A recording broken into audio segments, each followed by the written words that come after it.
L'étoile Caribbean, tous les jours tu es dans la voiture, on n'a jamais vu là où tu travailles. Ton argent, tu as ça comment? À un moment donné, on avait entendu que Natacha avait dit que tu étais dans le piment.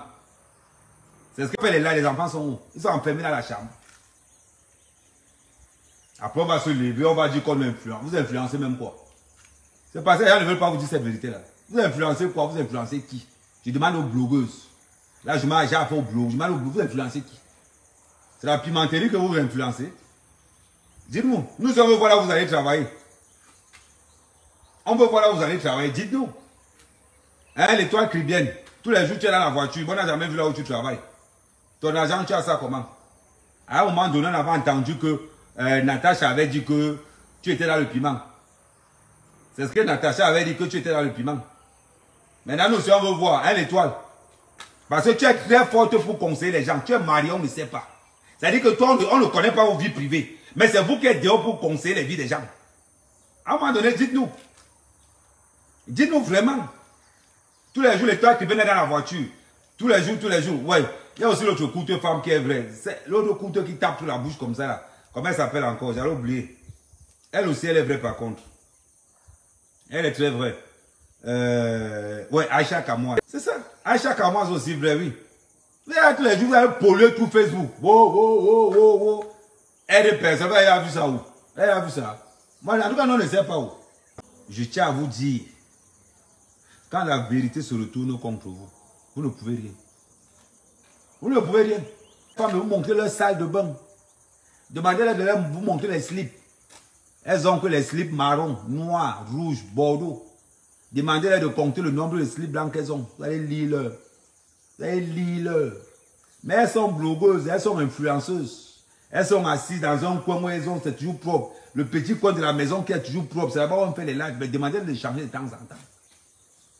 Demandez à ces blogueuses de changer de temps en temps. Les gens veulent voir quelque chose de neuf. C'est pas possible. La location des habits, c'est vous. Le prêtage des perruques, c'est vous. C'est toujours vous qui prêtez les perruques. Quand on vous donne les perruques de vendre, vous passez le temps à changer les perruques là tous les jours. Après, quand le propriétaire dit, pardon, ramène-moi ma perruque, je ne vends rien. C'est comme ça qu'on pense que vous avez l'argent. Une seule blogueuse, en un mois, te change 7, 8, 9, 10 perruques. Tu penses que ça a elle? Non, on a donné qu'elle présente, elle profite des pauvres. Quand vous leur donnez les habits de vendre, regardez qu'elle prend tous les habits à leur taille. Hein.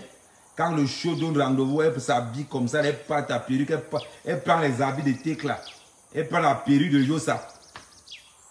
Elle débarque à un rendez-vous. Rien ne l'appartient sur elle, même la chaussure. Même la chaussure. C'est comme ça qu'elle arrive, il faut les voir. Elle porte d'abord les babouches pour qu'elle ne casse pas trop le bas. Après, tu entends dire comment elle marche. Tac, tu penses qu'elle esquive les cailloux. Elle esquive quel caillou? C'est parce que le propriétaire de la chaussure sait que si elle marche beaucoup avec, elle va payer ça. Ne laissez pas ces blogueurs maudits là dans leurs mensonges accélérés. Demandez-leur leur truc.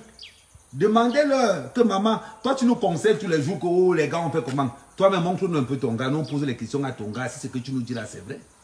Vous ne pouvez pas vendre quelque chose que vous n'avez pas. Pour vendre l'amour, il faut d'abord s'aimer soi-même. Tu ne peux pas connaître l'amour de toi. Tu dis que tu peux vendre l'amour, tu vends quoi? Tu vends quoi? Juste une question. Tu vends quoi? À un moment donné, quand tu veux donner l'amour, quand tu veux qu'on t'aime, aime-toi d'abord toi-même. Aime-toi d'abord toi-même si tu veux qu'on t'aime. Et ces blogueurs vous racontent quoi? C'est les premiers à vous conseiller. Hein? Les femmes indépendantes. Parce qu'elle-même d'abord, une femme indépendante, c'est d'abord une véritable bordel. Je vous ai dit ça ici l'autre jour. Une femme indépendante, c'est une véritable bordel. Parce que quel qu'en soit le statut d'une femme, elle est à épouser. Mais la plupart des gens qui parlent de ça, il y a des dames puissantes. Puissantes. Qui ne parlent pas d'indépendance. Elles parlent de respect. Elles parlent de soumission. Elles parlent de construction. Mais la plupart des jeunes bordels qui parlent d'indépendance là, oh j'ai ma voiture, j'ai mon petit travail, un garçon ne me sert à rien. Maman, viens voir la fille dans la nuit en train de supplier. Viens voir la même gars qui les mêmes blogueuses qui vous parlent de femmes indépendantes dans la journée. Venez les voir la nuit. En train de supplier. Ouais chérie, ouais tu rentres à quelle heure non? Ouais tu sais que je t'aime même pas, moi j'ai même fait ton plat préféré. Ok j'attends alors. Ouais ne rentre pas à 2 heures. Ouais il n'y a pas de souci, je vais attendre. Ouais, ok. C'est la même personne qui te dit que si tu fais l'erreur, Je te bats, tu bats ton gars. Elle vous demande de jeter vos gars. Parce que vos gars sortent beaucoup. Mais elle-même, son gars, qu'elle voit 2 fois par semaine après une longue négociation, elle ne voit pas ça. Mais c'est celle-là qui a venu te dire que femme indépendante. C'est elle qui a venu te parler de femme influente. Influente dans quoi? Dans quoi? Dans quoi? Et c'est dire que toutes ces blogueuses que vous voyez là, voilà ce qu'on donne maintenant comme conseil.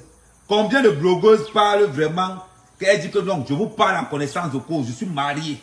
Voilà ce que moi j'ai vécu. Moi quand je vous parle de quelque chose, c'est par expérience. Je n'ai jamais pris la vie de quelqu'un. Quand je vous parle des sans Kaolo, c'est parce que j'ai été sans papier. Quand je vous parle de mariage en France, j'ai été marié en France 4 fois. Quand je vous parle des Kaolo, ma première femme que j'ai épousée pour les papiers, avec 150 kilos, j'ai marché le coussin là-bas, le feu sort. Je n'ai rien eu. Je suis parti de là. Je vous parle toujours de mon vécu. Je ne vous parle pas du vécu de quelqu'un, je vous parle de pour moi. Pour les autres, je ne connais pas. Et c'est pour ça qu'Ahmed est toujours fort dans le détail de ce qu'il raconte. Parce qu'Ahmed parle toujours de sa vie, de son vécu, de ce qu'il a traversé. Voilà pourquoi je suis différent de vous tous. Voilà pourquoi. Parce que quand je raconte mon vécu, je sais de quoi je parle. Quand je te parle d'une souffrance, ça veut dire que vivre avec une femme que vous n'aimez pas. Et entre temps, tu oublies d'aller choper le cousin tous les jours. Comme c'est les rois, tu oublies d'aller choper le cousin tous les jours. Tu chopes le cousin tous les jours. Vous pensez que c'est parce que j'assume mon passé que je viens vous le dire. Parce qu'il est authentique. Quand vous dites que oh, les femmes ne se washent pas en bain, vous pensez que c'est le mensonge. Nous, on a chopé le cousin ici dehors, que Numbaï, le genre de Numbaï manque. Quand tu vas comme ça, tu restes comme ça. Tu dis que hey, c'est toujours pour ça que je suis en France. On est sorti avec des femmes qui pouvaient coucher nos mères en bain. Mais on a assumé. Tu savais une femme de 45, 50 ans. Quand tu penses, quand tu restes comme ça, tu rentres au petit, tu dis que hey, maman, tu es jeune. Hein? Ta mère ne sait pas pourquoi tu lui dis qu'elle est jeune. Parce que toi, tu sors avec une femme qui pourrait la coucher. En gros, c'est comme si tu sortais avec la petite soeur de ta grand-mère. C'est ce qu'on dit là-bas, non? Est-ce que ce que je dis là, c'est le mensonge? Ce n'est pas le mensonge. Et quand j'explique ça, parce que c'est du vécu. Ce n'est pas l'histoire de quelqu'un d'autre que je vous raconte. Je vous raconte mon vécu. Mais il faut combien de blogueuses racontent leur vécu? Combien de blogueuses racontent leur vécu personnel? Aucune. Parce que si elles vous racontent leur vécu, vous allez pleurer. Parce qu'elles ont tellement souffert. Elles ont tellement souffert que si elles vous racontent cette souffrance-là, oh, tu ne vas plus la regarder de la même façon. Mais oui. Vous n'avez pas connu certaines choses que nous on a traversées. Que tu as assis comme ça à la gare. Tu as Tangaï là, 150 kilos. Tu as les gens à côté, quand ils passent seulement, ils font seulement ça. Tu n'avez pas vécu ça.